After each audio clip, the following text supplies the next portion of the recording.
Assalamualaikum warahmatullahi wabarakatuh. Yang terhormat Bapak Ibu Guru SD Negeri 1 dan SD Negeri 2 Logopayung. Pertama, marilah kita panjatkan puja dan puji syukur kita kepada Allah Subhanahu wa Ta'ala yang telah melimpahkan rahmat serta hidayahnya kepada kita semua sehingga kita bisa berkumpul pada pagi hari ini dalam rangka acara diskusi budaya positif. Salawat serta salam selalu kita haturkan kepada Nabi Agung kita Nabi Muhammad Sallallahu Alaihi Wasallam yang akan kita nantikan syafaatnya di yaumul akhir. Bapak Ibu semuanya, di sini saya sebagai pembawa acara akan membacakan susunan acaranya.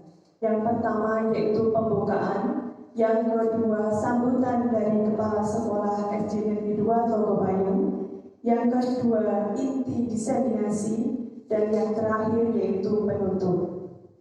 Marilah kita buka acara pada pagi hari ini dengan bacaan basmalah bersama-sama. Bismillahirrahmanirrahim. Acara selanjutnya yaitu sambutan dari Kepala Sekolah SD Negeri 2 Logopayung yang akan diwakili oleh Ibu Ranti Nasaria Yulianti. Waktu dan tempat kami persilakan. Bismillahirrahmanirrahim. Assalamualaikum warahmatullahi wabarakatuh. Yang saya hormati Bapak Ibu Guru SD Negeri 1 dan 2 Logopayung. Marilah kita panjatkan puji syukur kehadirat Allah Subhanahu wa Ta'ala yang telah memberikan kita ribu-ribu kenikmatan, salah satunya yaitu nikmat sehat dan sempat, sehingga pada pagi hari ini kita dapat berkumpul di ruang kelas 1 dalam acara diseminasi disiplin positif yang dilaksanakan oleh Ibu Venika Andriani selaku calon guru penggerak angkatan 9. Salawat serta salam marilah kita panjatkan kepada Nabi Agung Muhammad Sallallahu Alaihi Wasallam. Semoga kita dapat mengikuti sunnah-sunnahnya sebagai bekal di akhir zaman. Allahumma amin. Saya di sini mewakili Ibu Tiwi sebagai kepala sekolah dari SD Negeri 2 Logopayung yang pada hari ini tidak dapat hadir di tengah-tengah kita karena sedang berhalangan. Hari ini saya merasa sangat senang sekali, merasa bangga bahwa di tengah-tengah kita ada salah satu putri terbaik dari SD 2 Logopayung ini yang sedang mengikuti kegiatan calon guru penggerak angkatan 9. Nah, pada hari ini beliau akan menyampaikan sedikit paparan tentang budaya disiplin positif. Semoga nanti ketika beliau menyampaikan kita dapat mengambil manfaat untuk dapat kita aplikasikan dalam proses belajar mengajar yang kita laksanakan sehari-hari seperti itu, ya. Sekali lagi saya ucapkan terima kasih kepada Bapak Ibu dari SD 1 Logopayung yang sudah berkenan hadir. Adapun materi nanti akan disampaikan Ibu Venika sekitar kurang lebih 1 jam. Oke, semoga nanti kita dapat mengikutinya dengan baik.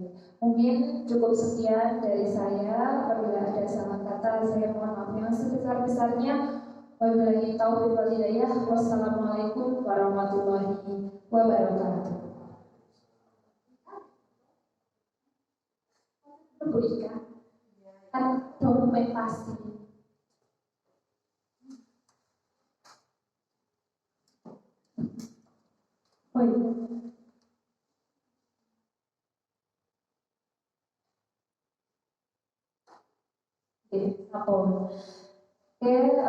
Silakan saya kembalikan ke pembawa acara. Terima kasih. Selanjutnya yaitu inti diseminasi yang akan dibawakan oleh Ibu Venika Andriani SPD. Waktu dan tempat kami persilahkan. Assalamualaikum warahmatullahi wabarakatuh. Izin berdiri Bapak Ibu.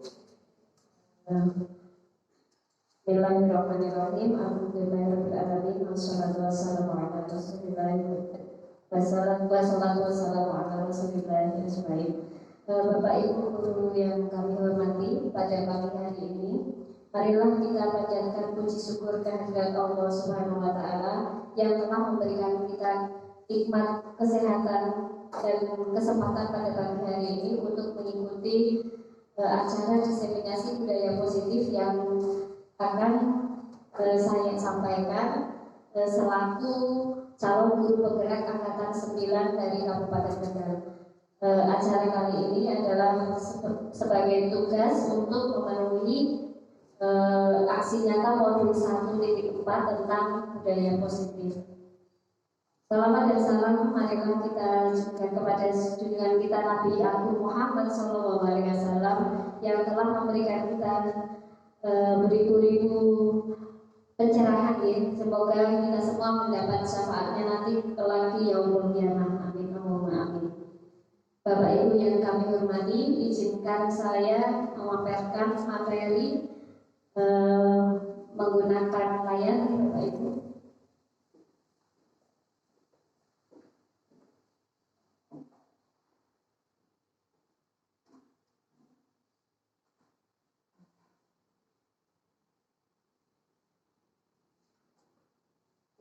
Sebelumnya ini materi tentang budaya positif. Mungkin Bapak Ibu sudah pernah mendengar atau sudah pernah melaksanakan aksi nyata di PMM, mungkin sudah tidak asing dengan kata-kata budaya positif atau disiplin positif. Mungkin kita ulas sejenak ya Bapak Ibu. Sebelumnya terima kasih sekali atas kedatangannya. Mohon maaf mengganggu waktunya karena ini acara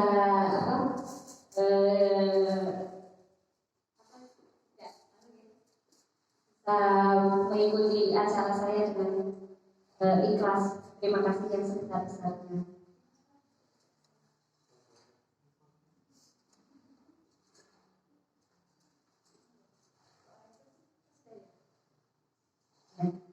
Ini sudah kelihatan tentang budaya positif. Apa itu budaya positif? Mungkin Bapak Ibu sudah pernah mendengar. Sebelumnya biar tidak tegang ya, saya kita bikin terlebih dahulu.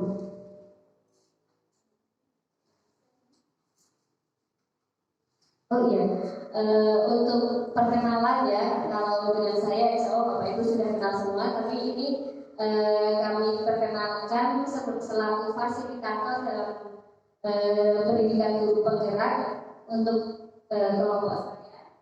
Sebagai fasilitator yaitu Bapak Kartono SPD MPD sebagai fasilitator, kemudian pengajar praktik Bapak DRS Mulyono. Sebelum acara dimulai, biar kita refresh otak dulu, monggo ini ada briefing tentang tebak gambar. Mungkin ada yang bisa menjawab.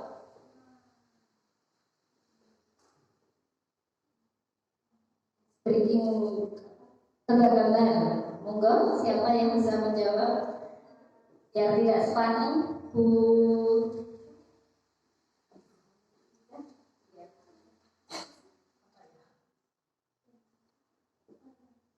Ada yang bisa menjawab?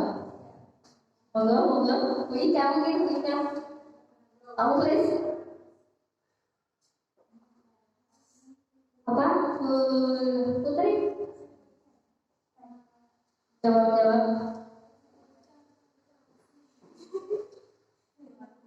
Itu LP, ada LP-nya berarti apa?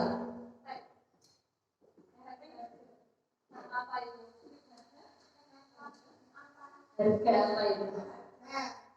Harga ini hilang. Betul sekali. Apa Bu? Merampas harta. Betul sekali. Merampas harta. Kenapa? Itu inya hilang, meram jadinya, bukan meriam. Oke, selanjutnya explain lagi. Bayangkan di depan Anda ada harimau yang siap menerkam dan di belakang ada singa yang kelaparan. Bagaimana cara Anda lolos dari kedua binatang itu?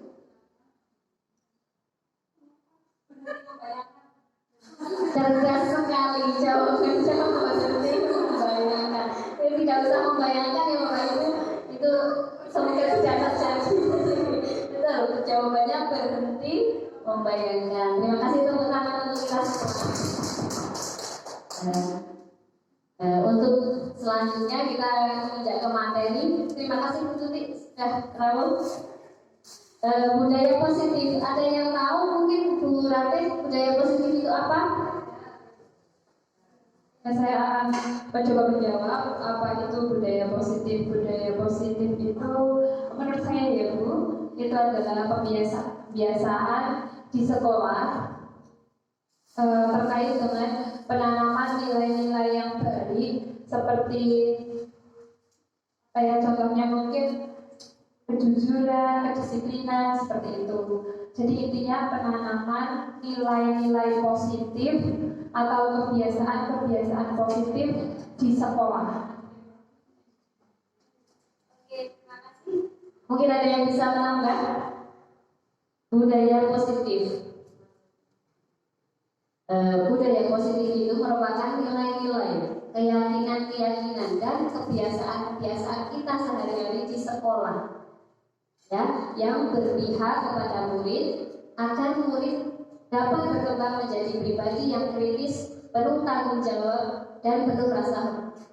Jadi ini nanti diharapkan membudaya. Jadi apa yang kita miliki nilai-nilai positif yang ada di sekolahan terutama ke anak-anak itu menjadi budaya yang positif. Untuk acara kali ini latar belakangnya yaitu dalam rangka untuk menciptakan lingkungan belajar yang aman, nyaman, dan menyenangkan. Nah, salah satunya yaitu dengan cara menerapkan budaya positif di sekolah. Penerapan budaya positif di sekolah akan mendukung ketercapaian kualitas pembelajaran dan merupakan salah satu upaya untuk mewujudkan tujuan pendidikan nasional. Bila lingkungan kita aman, nyaman, biasanya anak-anak akan belajar dengan enak ya, dengan senang hati. Nah, itu akan mendukung ketercapaian kualitas pembelajaran di sekolah kita. Kemudian selama ini murid kita mengikuti tata tertib atau aturan itu karena takut mendapatkan hukuman dari guru, bukan atas kesadaran kita sendiri.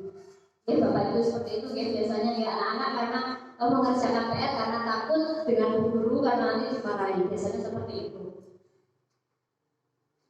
Nah, tujuan dari aksi nyata kali ini yaitu menyebarkan pemahaman berkaitan dengan budaya positif di sekolah, kemudian menumbuhkan kesadaran dari dalam diri murid untuk menerapkan budaya positif dengan keyakinan kelas. Kemudian mengembangkan nilai-nilai profil pelajar Pancasila pada diri murid dalam kegiatan pembelajaran. Dan melakukan kegiatan pembiasaan murid untuk mengimplementasikan nilai-nilai profil pelajar Pancasila. Ini saya lewati saja ya. Nah, konsep inti dari budaya positif, diseminasi budaya positif kali ini ada 6, yaitu disiplin positif dan nilai-nilai kebajikan universal, kemudian teori motivasi, hukuman dan penghargaan serta restitusi, kebutuhan dasar manusia, keyakinan kelas, 5 posisi kontrol guru, segitiga restitusi. Nah, apa saja konsep-konsep inti ini? Mari kita ulas bersama-sama Bapak Ibu. Sebelumnya ada kertas. Kita mencoba bermain, cobalah buka. Ada yang mau mewakili ke depan 2 orang?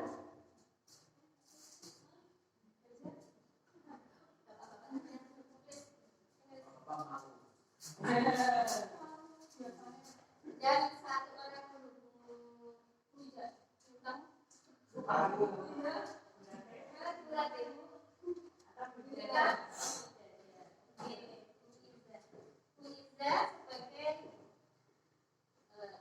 kertas kecil, kemudian anggap saja ini benda yang berharga bagi Bu Iza.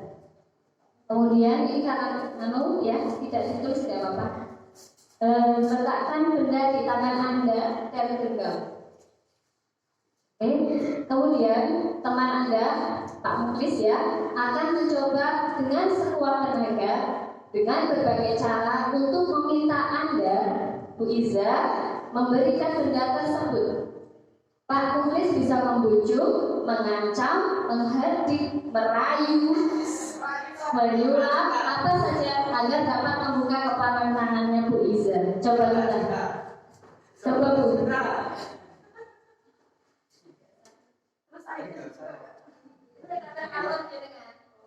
Apa yang akan terjadi dengan Bu Iza? Coba diralat.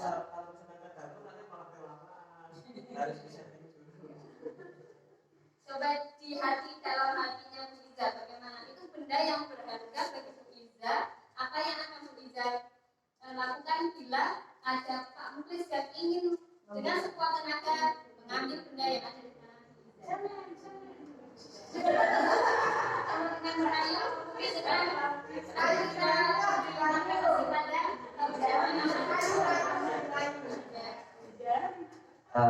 Bisa mungkin yang Anda pegang itu sesuatu yang sangat penting untuk Anda. Tetapi jika yang Anda pegang itu berhubungan dengan nyawa orang lain, apakah Anda akan tetap memegangnya atau Anda akan menyerahkan pada saya?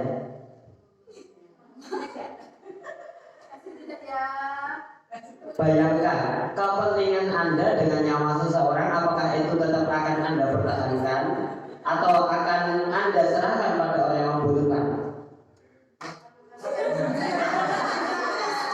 Akhirnya berhasil jawab ya. Nah, itu adalah gambaran Bapak Ibu, gambaran bila kita memegang kontrol atas diri sendiri. Jadi kepalan tangan kita adalah kontrol kita. Kita sendiri yang memegang kontrol atas diri kita. Tadi Bu Iza bisa dibujuk berhasil ya, karena Bu Iza menginginkan mungkin karena tidak tega kalau ada nyawa seseorang hilang gara-gara benda yang dipegang. Tapi ada seseorang mungkin dengan sekuat tenaga tidak mau memberikan apa yang dia punya dengan sekuat tenaga. Artinya kontrol kita mau membuka atau menutup tangan itu ada pada diri kita. Jadi tidak ada intervensi dari orang lain, karena sebenarnya itu karena kita yang sendiri yang memegang kontrol. Kecuali kalau Bu Iza mungkin dari dalam hatinya karena mungkin ada bisikan kasihan, maka Bu Iza mengambil keputusan untuk membuka tangan seperti itu ya. Jadi tergantung kebutuhan dasar kita saat itu. Bu Iza mungkin karena tidak tega memberikan benda yang dia punya. Nah itu kontrol diri. Nah, sekarang kita lihat perubahan paradigma teori kontrol atau teori pilihan atau ilusi kontrol. Di sini ada ilusi-ilusi Bapak Ibu. Guru mengontrol siswa. Guru mengontrol siswa itu sebenarnya ilusi. Sebenarnya apa yang dilakukan oleh siswa itu karena di dalam hati siswa ingin melakukan, bukan karena guru yang mengontrol. Guru mungkin menyuruh anak-anak diam.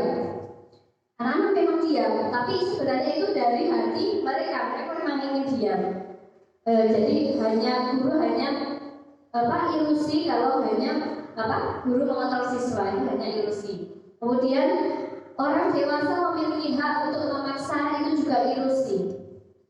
Semuanya ada di peran kita masing-masing, di hati kita masing-masing. Jadi tidak ada orang dewasa yang bisa mengontrol anak-anak sebenarnya, karena mereka sebenarnya atas kemauan mereka sendiri. Kadang-kadang ada yang guru katakan saja mereka tidak melaksanakan karena memang yang pegang kontrol atas diri sendiri adalah anak-anak sendiri.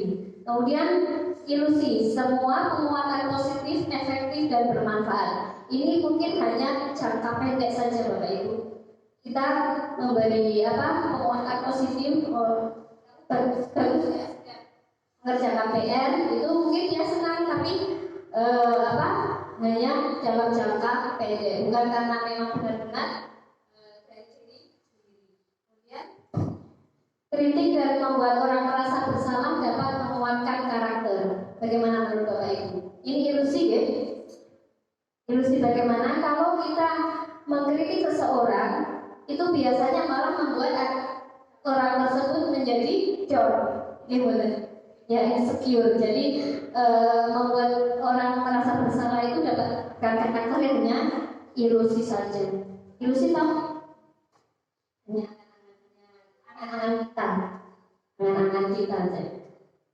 Nah, kemudian sudah saatnya kita mengubah paradigma dari stimulus respon ke teori kontrol. Jadi yang tadi kita menganggap bahwa realitas kebutuhan kita sama, semua orang membutuhkan kebutuhannya sama.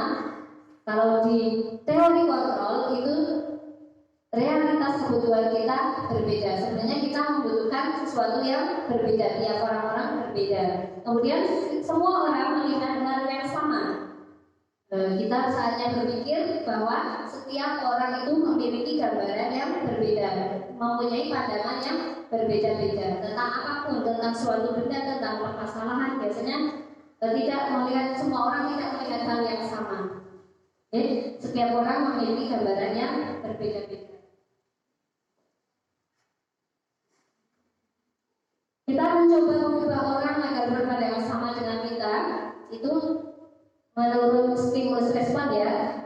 Untuk perubahan paradigmanya, misalnya kita harus berusaha memahami pandangan orang lain tentang dunia. Jadi kita mencoba mengerti apa yang mereka rasakan, mungkin ya, pandangan mereka tentang sesuatu. Jadi tidak serta-merta memaksa apa yang kita pandang itu sama dengan kita. Jadi kita berusaha memahami pandangan orang tentang dunia itu berbeda.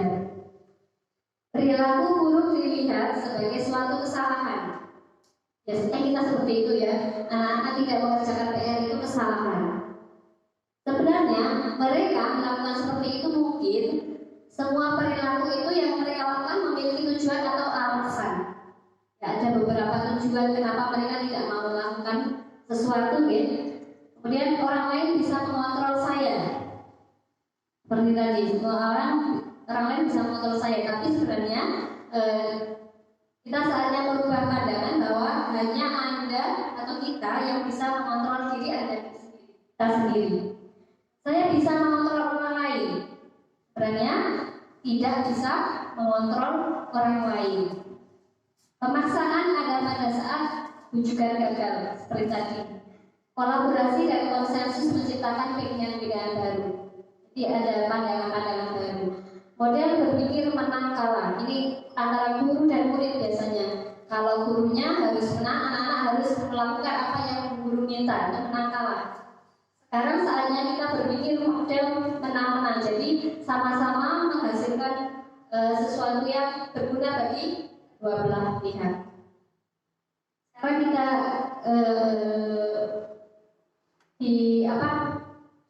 tanya pada diri kita sendiri. Mungkin sampai sekarang selalu mendengar kata-kata disiplin. Sebenarnya disiplin itu apa ya Bapak Ibu? Apa yang terbayang di benak Bapak Ibu dengan kata disiplin? Tentang apa biasanya disiplin? Disiplin tentang apa? Biasanya kalau kita mendengar kata disiplin berhubungan dengan kata apa?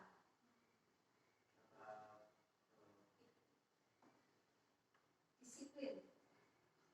Sikap ini. Monggo. Disiplin biasanya berhubungan dengan apa, Bu?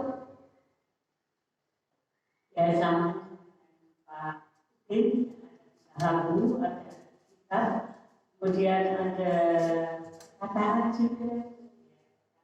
Lupa.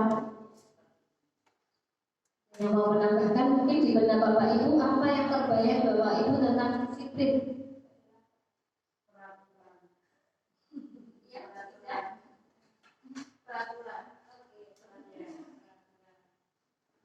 Memang kita selalu mengaitkan dengan kedisiplinan itu tentang peraturan, tata tertib, hukuman. Oke, betul Bapak Ibu. Jadi anak-anak yang tidak disiplin biasanya dihukum seperti itu. Selama ini seperti itu. Sebenarnya kata disiplin itu berarti yang berasal dari kata disiplina dari bahasa Latin ya Bapak Ibu, artinya belajar. Belajar kontrol diri dengan menggali potensi kita agar tercapai tujuan mulia, yaitu sesuatu yang menjadi yang kita inginkan berdasarkan nilai-nilai yang kita ingin. Jadi berkembang lagi dari kata belajar itu. Kalau sekarang kita memaknai disiplin itu sebagai kepatuhan terhadap aturan, kemampuan mengendalikan diri sesuai aturan dan norma yang berlaku. Itu berkembang di Bapak Ibu. Kata disiplin kebanyakan tentang kepatuhan, tata tertib. Kemudian kalau dihubungkan dengan positif, disiplin positif. Disiplin positif itu apa sih? Disiplin positif merupakan suatu cara dalam menerapkan disiplin yang mengajarkan anak-anak bertanggung jawab. Ini garis bawahi Ibu, bertanggung jawab, menumbuhkan kesadaran diri dalam diri anak-anak, dari motivasi dari dalam diri anak-anak berdasarkan nilai-nilai kebajikan, mengontrol diri dalam melakukan segala tindakan. Jadi berasal dari diri sendiri, dari motivasi dari dalam anak-anak sendiri, bukan karena paksaan dari pihak lain. Tindakan di mana mereka melakukan disiplin bukan karena akan hukuman, tapi memang benar-benar dari dalam hati anak-anak itu sendiri, bukan paksaan guru. Apa itu nilai kebajikan universal? Seseorang akan memiliki disiplin diri, berarti mempunyai tanggung jawab terhadap apa yang dilakukannya karena berdasarkan pada nilai-nilai kebajikan universal. Nilai kebajikan universal berarti nilai kebajikan yang disepakati bersama, lepas dari apa suku bangsanya, agamanya, bahasanya maupun latar belakangnya. Menurut Dian Gosen mengungkapkan bahwa mengaitkan nilai-nilai kebajikan yang diyakini seseorang, maka motivasi intrinsiknya, motivasi dari dalam dirinya itu akan terbangun dan menggerakkan kita, menggerakkan anak-anak terutama dalam mencapai tujuan yang mereka inginkan. Jadi memang dari dalam diri anak-anak, dari dalam diri kita. Nah, untuk di kurikulum Merdeka itu nilai-nilai kebajikan universal yang kita kenal itu ada 6 nih Bapak Ibu. Beriman, bertakwa kepada Tuhan Yang Maha Esa dan berakhlak mulia, itu termasuk nilai-nilai kebajikan dari profil belajar Pancasila. Kemudian mandiri, bernalar kritis, berkebinekaan global, bergotong royong dan kreatif.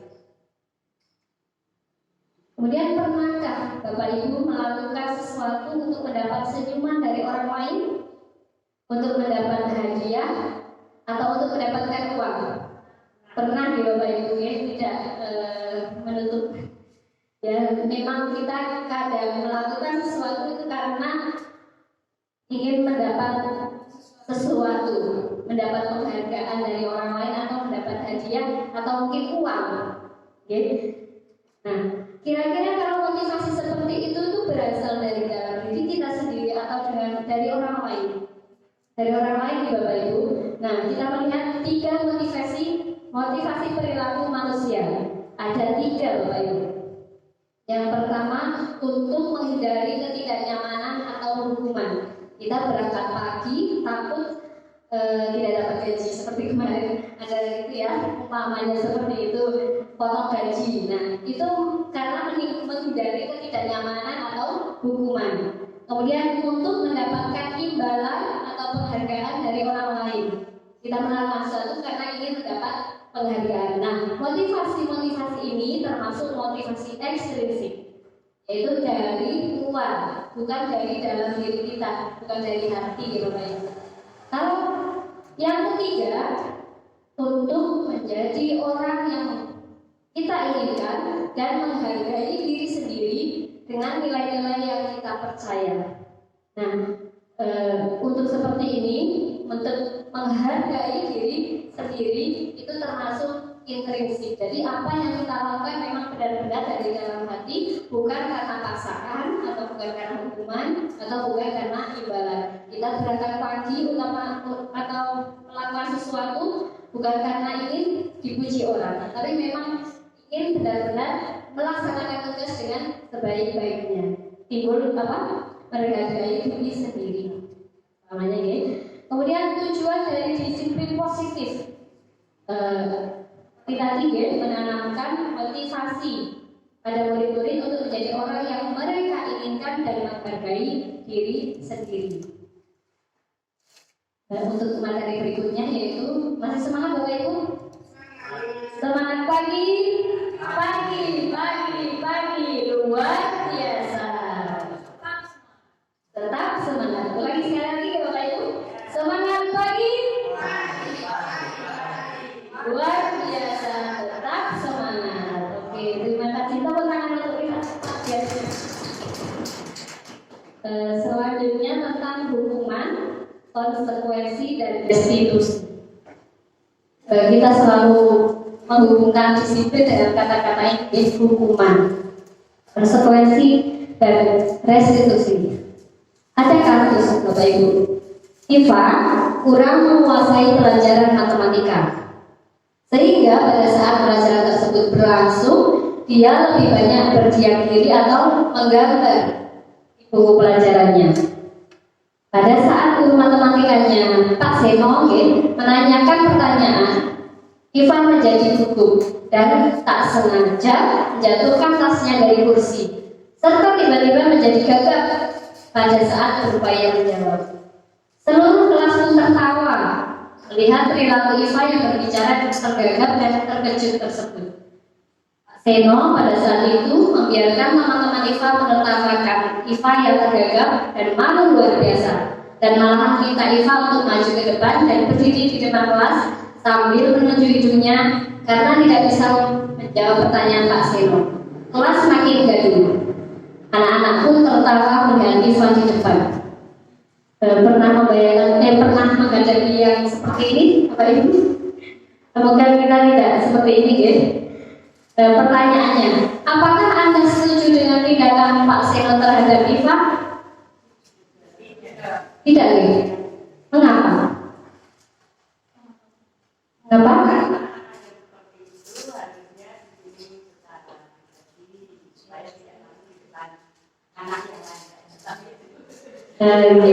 Karena perlu dibimbing secara pribadi, tidak perlu malukan ya. Menurut Anda, tindakan Pak Seno terhadap Iva adalah sebuah hukuman atau konsekuensi? Hukuman atau konsekuensi?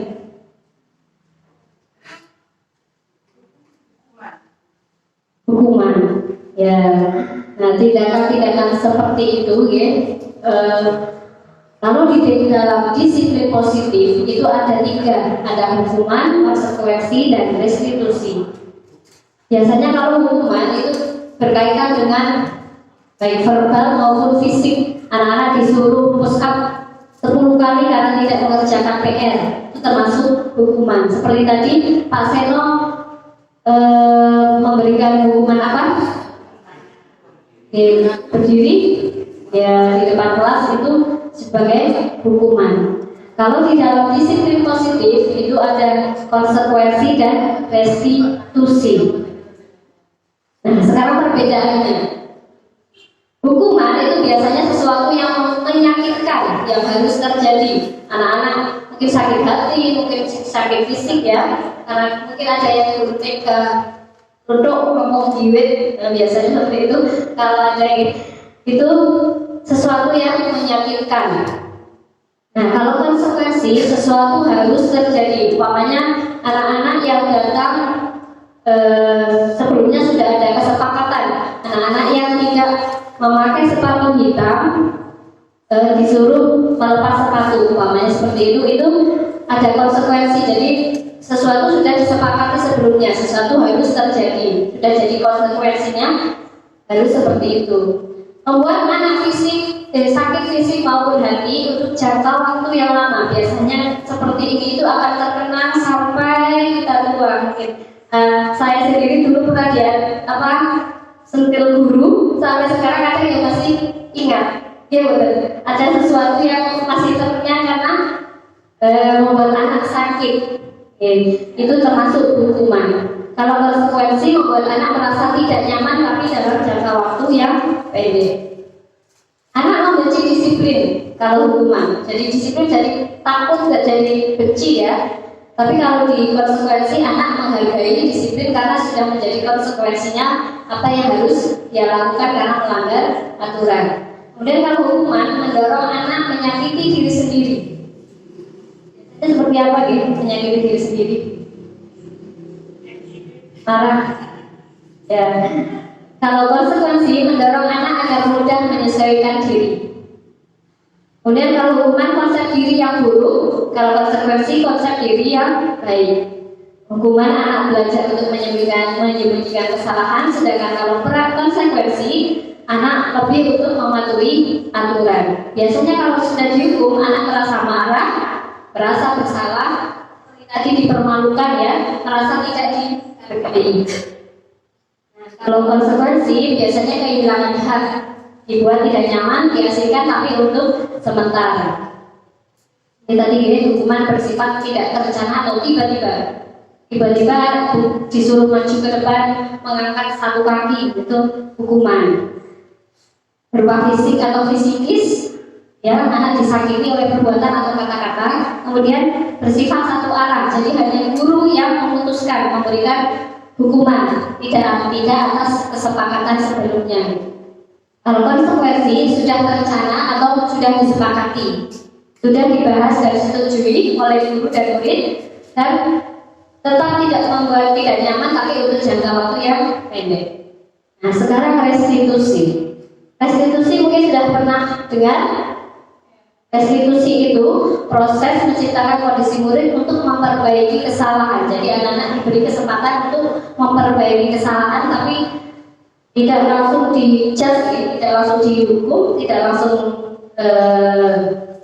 disuruh apa gitu, tapi untuk memperbaiki diri sendiri dengan proses kolaboratif, yaitu mencari solusi bersama antara guru dan murid. Restitusi adalah proses menciptakan kondisi bagi murid untuk memperbaiki kesalahan sehingga mereka kembali kepada kelompoknya dengan karakter yang lebih kuat. Diharapkan bisa berubah ya, yang tadinya yang sering terlambat ke sekolah, setelah kita restitusi, setelah ada mencari solusi bersama anak dan guru, mereka menjadi lebih baik, tidak lagi terlambat atau mungkin lebih disiplin. Nah, ini kasus. Perbedaan adalah hukuman, konsekuensi, dan restitusi. Kasusnya, siswa sering tidak mengerjakan PR. Kalau hukuman biasanya guru akan menghukum murid dengan berdiri 10 menit di depan kelas.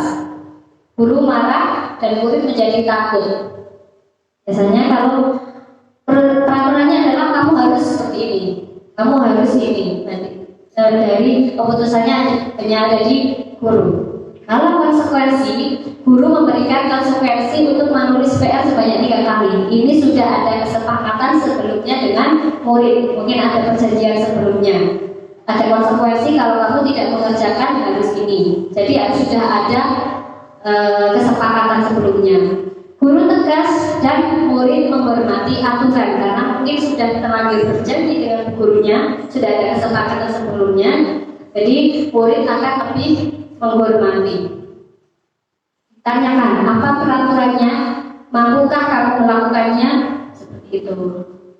Kalau restitusi, guru menanyakan keyakinan kelas dulu. Sudah pernah dengar keyakinan kelas atau kesepakatan kelas seperti itu. ayo ucapkan terima kasih kepada siapapun, itu termasuk keyakinan kelas di kelas 1. Jadi kalau apapun yang mereka terima dari orang lain, mereka akan mengucapkan terima kasih. Itu salah satu contoh. Terus apa yang kamu yakini? Kalau dengan berterima kasih, mereka akan saling menghormati, saling menghargai, mungkin seperti itu. Apa yang bisa kamu lakukan untuk memperbaiki masalah ini? Untuk mengerjakan PR, gurunya kita ya sebagai guru memberi solusi. Apa yang bisa kamu lakukan? Jadi mereka yang mencari solusi sendiri. Kalau di restitusi seperti itu. Jadi tidak gurunya yang mendikte harus ini, tapi mereka memunculkan solusi sendiri untuk bagaimana caranya agar anak kita atau murid bisa memperbaiki masalahnya. Ciri-ciri restitusi yang membedakan dengan program lainnya tadi sudah ya. Restitusi merupakan pilihan menguatkan untuk murid dan anak dalam jangka waktu panjang.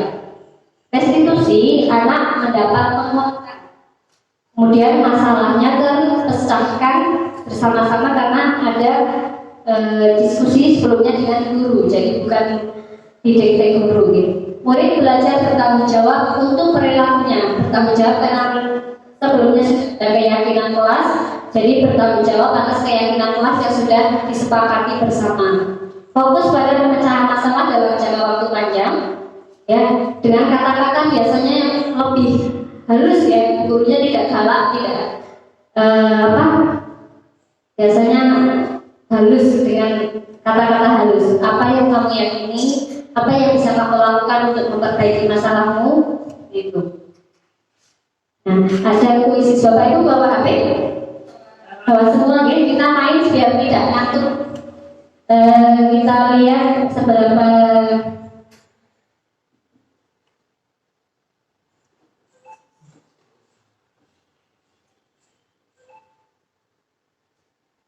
kita main sebentar biar tidak nyambung ke internet dulu Bapak Ibu. Nyambung ya, bisa nyambung ke wifi SD1, SD2 kelas 1, SD2 kalau kelas 1 biar mudah, biar lancar, insya Allah lancar. Passwordnya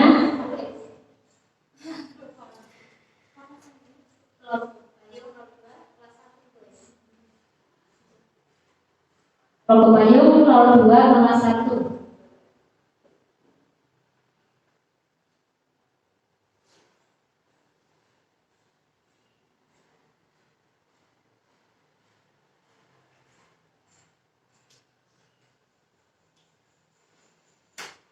Masih semangat ya Bapak Ibu? Biar tidak ngantuk, kita coba yang sudah saya sampaikan tadi sudah seberapa jauh pemahaman Bapak Ibu. Gunakan perangkat apa saja untuk membuka kuisis. Bisa gitu ya, browsernya joinmyquiz.com.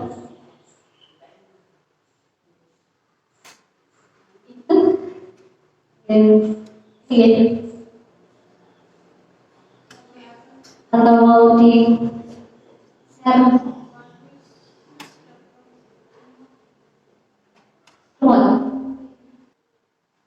saya bisa mulai Bapak Ibu.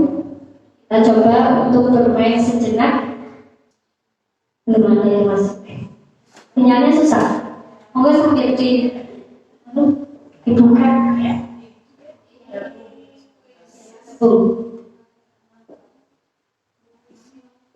Devinta sudah satu.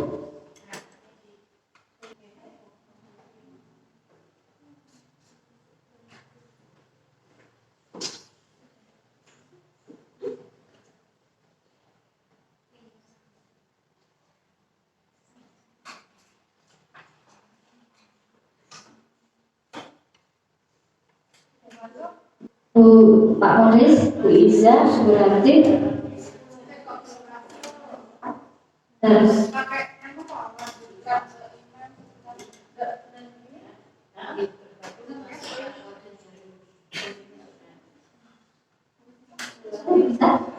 belum bisa. Terus sinyalnya apa ke nyambung ke perpus kok? Bu Siti sudah, Bu Ika sudah, sudah semua ya? Kita siap mulai bermain, kalau itu ya.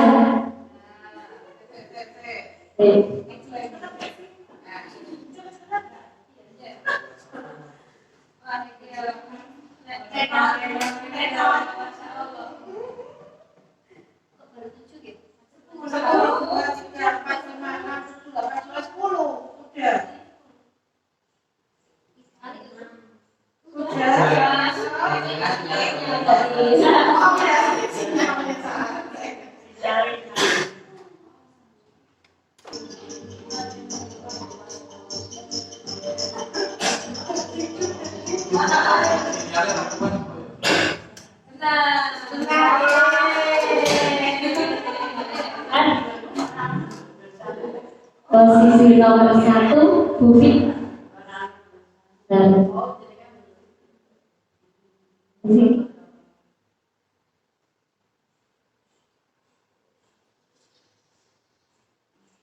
Bu Vita, Pak Kukris, Bu Ika, Audin, Bu Rate, Bu Iza kosong, Bu Tuti belum. Nah, terima kasih Bapak Ibu. Dari situ kita bisa melihat ya, kira-kira sudah paham apa belum apa yang saya sampaikan. Ada perbedaan antara hukuman dan konsekuensi. Tidak perlu dibahas satu-satu ya. Itu bisa untuk menilai diri sendiri. Sudah paham apa belum? Lanjut ya, Ibu. Untuk materi selanjutnya, mungkin ada yang ingin disampaikan tentang krisis tadi. Kira-kira apa yang selama ini dipikirkan kita, apa yang dibayangkan kita tentang hubungan dan konsekuensi, kira-kira sudah betul apa tidak? Banyak kan sudah betul ya, kalau hubungan seperti apa, konsekuensi seperti apa.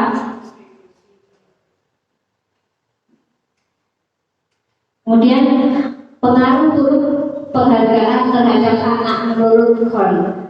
Nah, ini berawal dari kita yang biasanya menyuruh anak-anak untuk melakukan sesuatu karena diiming-imingi oleh hadiah. Kalau ini di sekilas saja, ini Pak Bu Anas itu mengajak murid-muridnya untuk disiplin berbaris dengan mengiming-imingi bintang. Jadi yang berbaris dengan rapi akan diberi bintang. Nah, motivasi murid-murid kelas 2 untuk bersedia berdiri antri sebelum masuk kelas itu kira-kira apa? Karena mereka dari dalam diri atau karena disuruh bapak ibu gurunya? Karena disuruh ibu gurunya. Jadi dari luar, jadi motivasi dari luar, bukan dari diri sendiri. Kemudian kira-kira ada cara lain tidak guru kelas untuk bagaimana agar anak-anak ini bisa antri di depan kelas tanpa memberi penghargaan stiker bintang? Mungkin ada ingin menyampaikan kira-kira caranya bagaimana agar anak-anak tetap bisa baris tapi tidak perlu diberi stiker bintang, tidak harus dimotivasi dari kita, tapi anak-anak yang melakukannya dengan hati nurani mereka.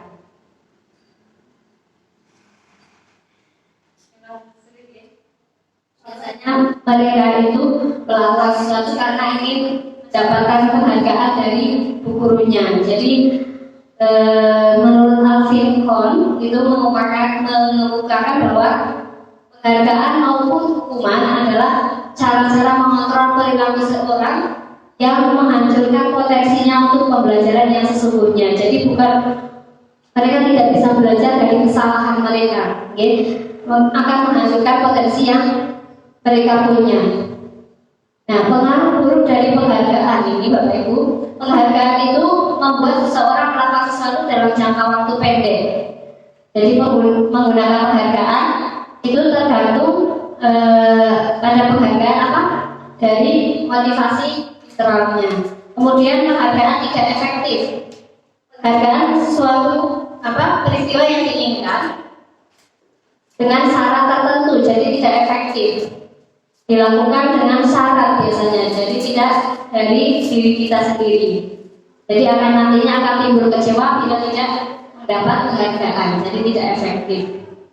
Merusak hubungan. Ketika seseorang diberikan penghargaan, maka akan merasa iri dan dengki dari orang lain. Jadi biasanya diberi penghargaan justru akan membuat hubungan kita dengan orang lain malah rusak.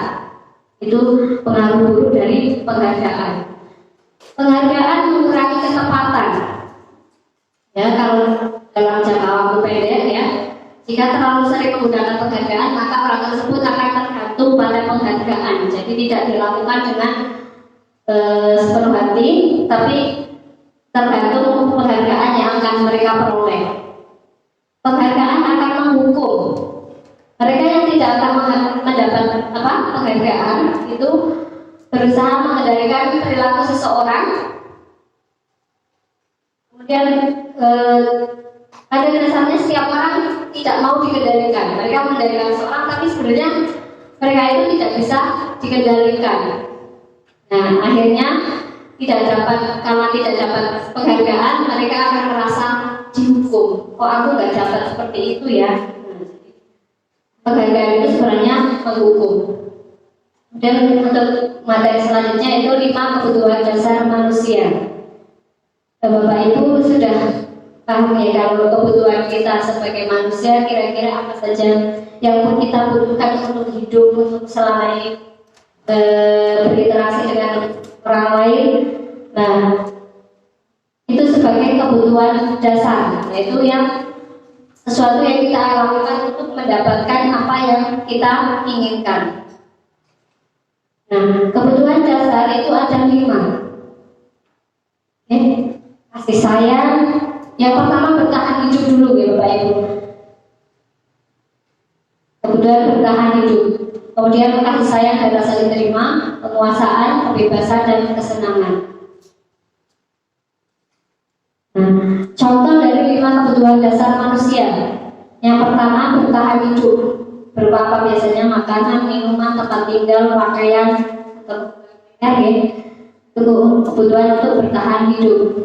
Kebutuhan akan kasih sayang dan diterima. Kita memerlukan orang lain ya Bapak Ibu untuk rasa diterima, dipedulikan, berbagi, kerjasama, dan menjadi bagian dari kelompok. Itu kebutuhan kita, kebutuhan dasar kita. Kemudian kebutuhan penguasaan, berupa harga diri, keinginan dianggap, memimpin, berprestasi, diakui, dan didengar. Kita butuh seperti itu, betul Bapak Ibu. Kita butuh untuk diakui di sekitar kita, anggap ya. Kemudian kebebasan, kita semua kadang membutuhkan kebebasan, tidak mau diatur. Jadi termasuk 5 kebutuhan dasar kita itu berupa kebebasan, memiliki pilihan, mencoba hal-hal yang baru dan mengendalikan kita sendiri.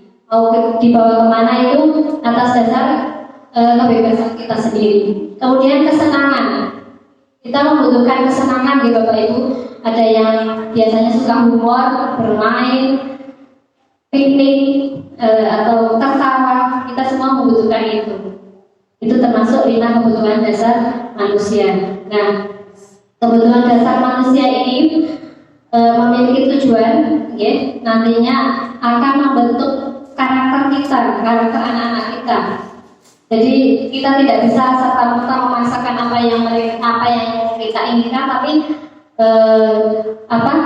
dengan melihat kebutuhan dasar mereka kita akan menjadi paham ya, memahami apa yang mereka butuhkan. Jadi tidak bisa memaksa. Kemudian keyakinan kelas. Nah, salah satu cara untuk memenuhi kebutuhan mereka, kita bisa menggunakan keyakinan kelas untuk membuat disiplin positif di kelas, di sekolah. Mengapa keyakinan kelas? Mengapa bukan peraturan? Siapa yang bisa jawab? Kira-kira kenapa? Kenapa peraturan? Kalau peraturan itu seperti itu, tata tertib. Jam pelajaran mulai pukul 7.15. Ini tak tertib sekolah yang menyusun adalah biasanya dari pihak sekolah. Nah, kalau keyakinan kelas itu disusun atas diskusi kita dengan anak, jadi kesepakatan kita dengan anak. Mungkin kalau di dalam kelas makan pada jam istirahat, seperti itu, membuang sampah pada tempatnya, itu dibuat bersama dengan murid, bukan serta-merta kita sebagai guru harus ini peraturan, ya. Mengapa adanya keyakinan kelas penting untuk terbentuknya sebuah budaya yang positif? Kira-kira kenapa? Kenapa penting, Bapak Ibu? Keyakinan kelas kenapa penting? Karena tadi ya, kita tidak serta-merta menjudge anak, kemudian mereka sakit hati, akhirnya timbul hubungan tidak baik antara guru dan murid atau dengan teman-teman atau dengan sesama guru. Jadi yang akan timbul justru akan menjadi ketegangan, ya betul. Kalau kita saling menyalahkan atau saling menyakiti baik verbal maupun fisik, ya, itu tidak akan terwujud sebuah budaya positif.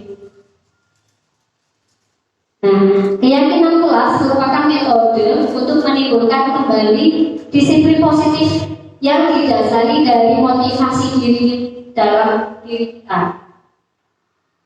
Biasanya implementasinya keyakinan kelas itu dilatar belakangi bahwa ditemukannya beberapa murid yang masih selalu diingatkan untuk melakukan tindakan kebaikan atau kedisiplinan. Jadi kita di sini tujuannya adalah untuk menimbulkan motivasi dari dalam diri anak. Nah, keyakinan kelas sebagai fondasi dan arah tujuan sebuah sekolah kelas yang akan menjadi landasan dalam memecahkan masalah, memecahkan konflik atau permasalahan di dalam sebuah kelas atau di sekolahan. Mengapa kita memiliki peraturan tentang penggunaan helm? Ini contoh pada saat mengendarai roda 2 atau motor. Kenapa kita menggunakan helm?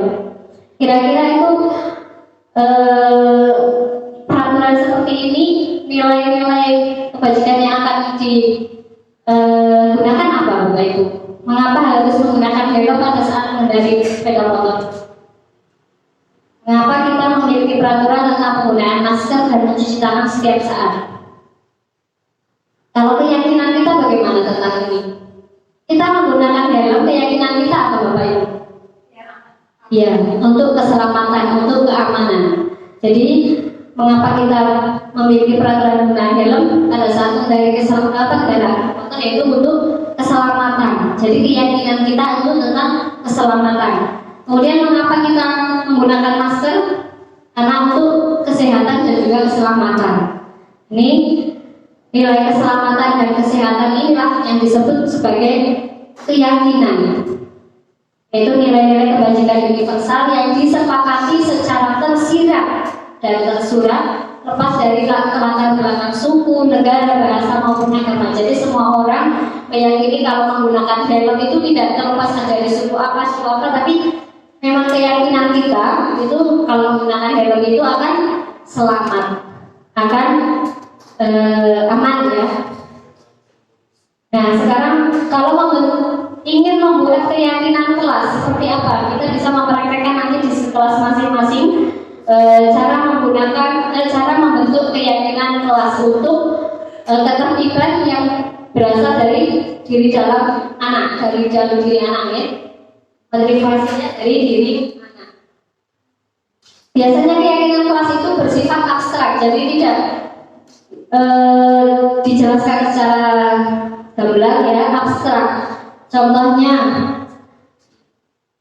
berkata sopan, menghormati orang lain, kemudian jujur, itu kan abstrak, ya. Karena anak mungkin masih abstrak dengan kata-kata seperti itu, tapi mereka bisa lebih luas, jadi maknanya lebih luas. Nah, sekarang prosedur pembentukan keyakinan kelas. Jadi apa yang harus kita lakukan untuk membuat keyakinan kelas? Nanti kita praktek, ya Bapak Ibu, ya. Praktek, ya. Bentar saja. Tentang membentuk keyakinan keyakinan kelas. Yang pertama harus dilakukan adalah diskusi dengan murid kita. Mungkin kalau di sekolah dengan guru-guru boleh, dengan mungkin di kepala sekolah ingin membantu sebuah keyakinan sekolah, mungkin dari kepala sekolah dengan guru. Kalau ini kita kelas bersama dengan anak-anak di kelas. Contohnya mempersilahkan warga sekolah bercurah pendapat tentang peraturan yang perlu disepakati di sekolah. Kemudian menuliskan, mencatat semua masukan murid di papan tulis atau di kertas besar atau poster, di mana semua anggota kelas bisa melihat hasil curah pendapat. Kita punya keyakinan apa sih tentang kelas ini? Mungkin punya kesepakatan membantu teman atau membuang sampah pada tempatnya, berkata sopan, itu termasuk keyakinan. Kemudian susunlah keyakinan kelas sesuai prosedur pembentukan keyakinan kelas. Jadi mengganti kalimat-kalimat dalam bentuk negatif menjadi positif. Jadi tidak boleh, tidak boleh datang terlambat negatif ya. Berarti kita harus mengubah tidak boleh datang terlambat itu bisa dengan bagaimana kata-katanya? Datang sekolah tepat waktu. Tinjau kembali daftar surah pendapat yang sudah dicatat, kemudian tinjau keyakinan kelas secara bersama-sama. Menandatangani. Kenapa perlu ditandatangani? Karena ini merupakan kesepakatan kita bersama. Jadi sebagai bukti ini adalah kesepakatan, itu kita perlu menandai atau menandatangani. Boleh dengan tanda tangan atau kalau anak-anak kelas 1 bisa tangan ya.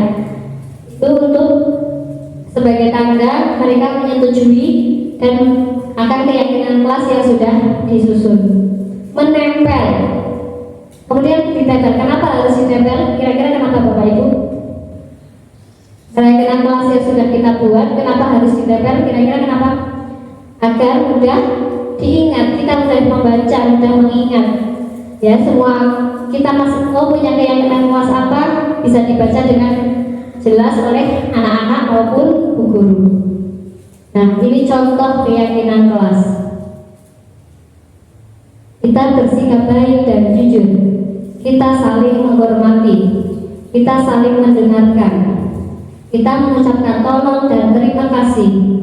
Kita belajar dan bermain dengan aman. Kita gigih dan melakukan yang terbaik. Itu contoh keyakinan kelas. Mungkin nanti setelah ini Bapak Ibu semoga ilmu ini bisa dimanfaatkan di ruang kelas, bisa untuk membuat keyakinan kelas ini bersama dengan anak-anak, kemudian ditempel Bapak Ibu untuk pengingat. Kalau ini yang anak lebih besar mungkin lebih lebih kata-katanya lebih banyak mungkin. Nah, kita mau mencoba praktek. Bentar nih Bapak Ibu, ada kertas, boleh membentuk kelompok.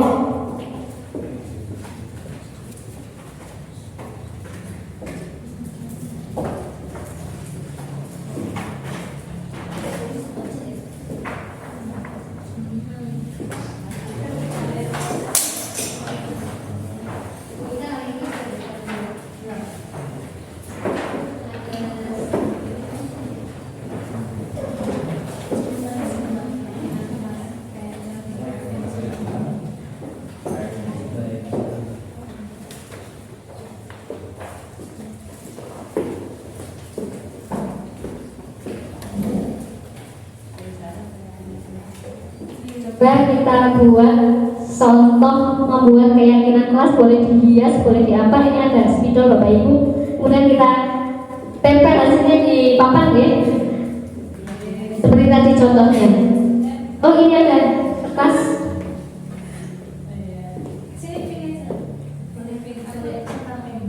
Boleh ambil mau warna apa monggo.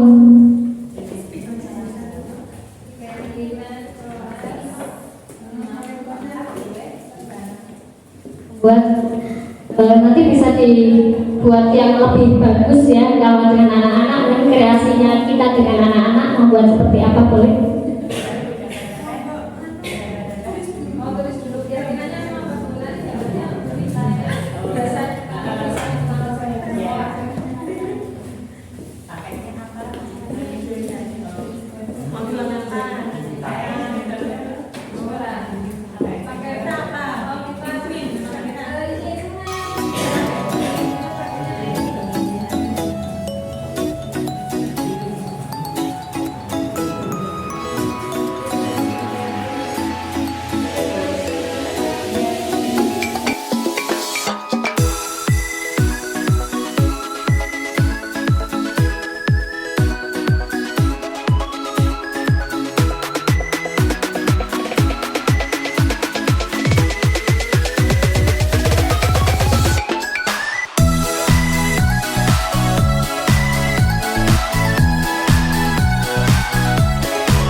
Masih semangat ya Bapak Ibu semua? Mari kita meregangkan tangan dan kaki, berdiri dulu semua. Nah, untuk biar tidak ngantuk, explain dulu. Kalau saya bilang telinga, Bapak Ibu pegang telinga ya. Telinga, coba. Hidung, kepala, pundak. Nah, sekarang berlaku kebalikannya. Kalau saya bilang telinga, Bapak Ibu pegang hidung. Kalau saya bilang hidung, Bapak Ibu pegang telinga. Depan belakang ya gampang. Kemudian kalau saya bilang pundak, Bapak Ibu pegang kepala. Kalau saya bilang kepala, Bapak Ibu pegang pundak. Siap? Konsentrasi. Hidung, kepala, pundak. Ya. Ya. Bagus, masih konsentrasi ya. Telinga, hidung, oke, pundak. Ya, sekali lagi. Telinga, pundak, kepala. Oh ya, tepuk tangan semuanya. Masih konsentrasi, terima kasih ya. Semangat pagi, pagi, pagi, pagi, luar biasa, tetap semangat. Terima kasih. Untuk selanjutnya kita akan mengulas tentang 5 posisi kontrol guru.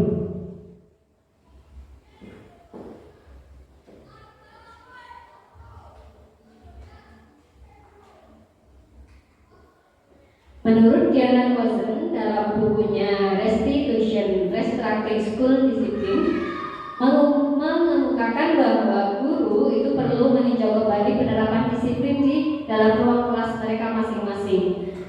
Apakah telah efektif atau belum? Apakah berpusat kepada murid, memerdekakan atau memandirikan murid atau belum?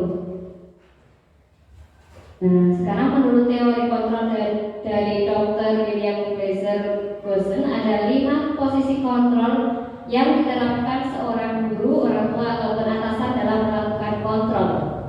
Yang pertama, ini ada posisi sebagai penghukum. Yang kedua, membuat merasa bersalah. Yang ketiga, sebagai teman. Yang keempat, memantau. Yang kelima, manajer. Nah, coba kita lihat contoh dari seorang guru sebagai penghukum, kontrol sebagai penghukum.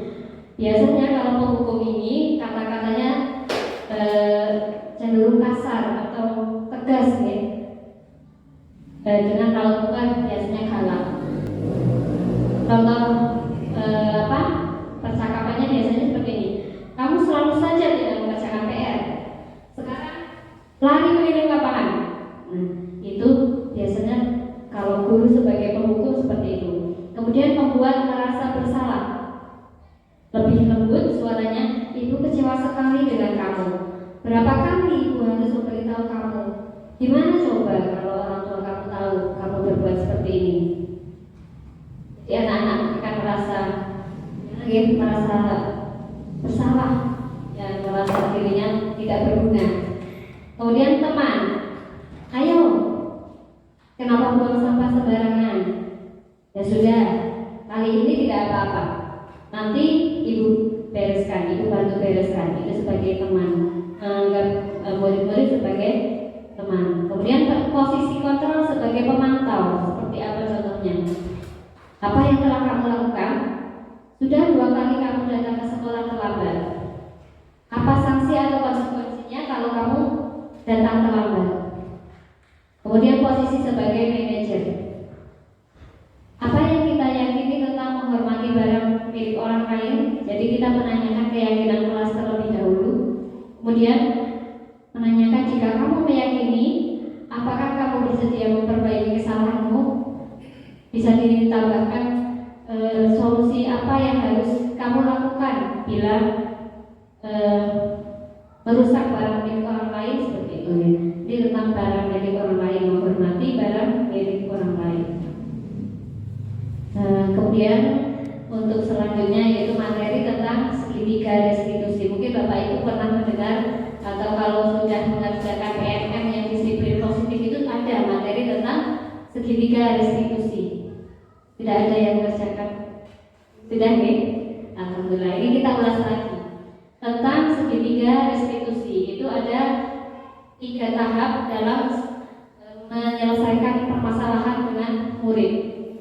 Yang pertama, menstabilkan identitas terlebih dahulu, bisa dengan melakukan percakapan seperti ini.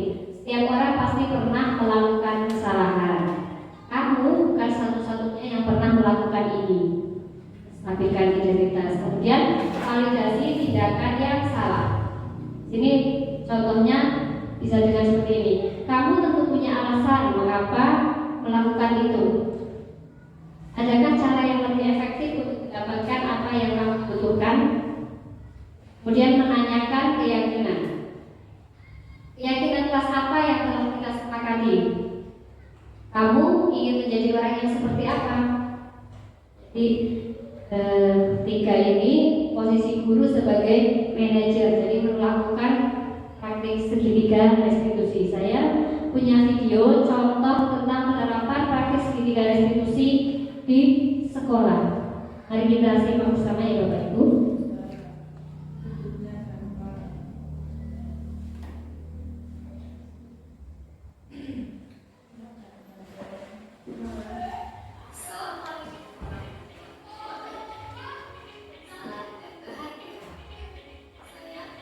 Bluetooth World.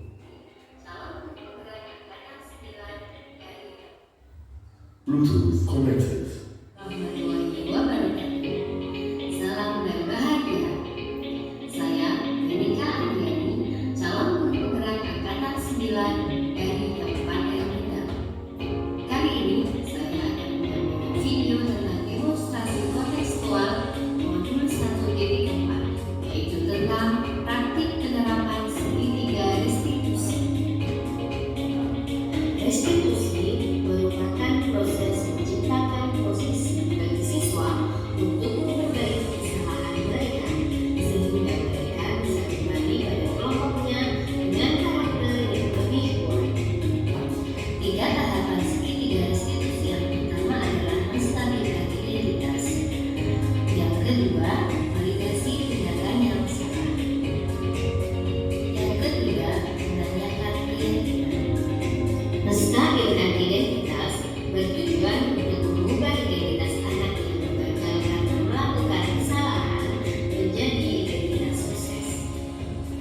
Tahapan berikutnya yaitu validasi tindakan yang salah. Berdasarkan prinsip setiap tindakan dilakukan untuk memenuhi kebutuhan tertentu, guru akan bergeser dari pemikiran stimulus respon menjadi proaktif yang mengenali tujuan dari setiap tindakan. Yang ketiga yaitu menanyakan keyakinan. Murid akan diberi pertanyaan-pertanyaan untuk memunculkan motivasi secara intrinsik sehingga mampu mengaitkan keyakinannya dengan tindakan yang sama. Berikut ini adalah video tentang penerapan segitiga restitusi yang saya lakukan di SD Negeri 2 Jogobayu. Kasus 1. Pagi ini, Rafa datang ke sekolah terlambat. Sekolah masuk pukul 7. Namun, Rafa datang ke sekolah pukul 7.15. Guru memanggil Rafa untuk melakukan penyelesaian masalah keterlambatan Rafa menggunakan segitiga restitusi. Selamat siang, Bapak.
Yes.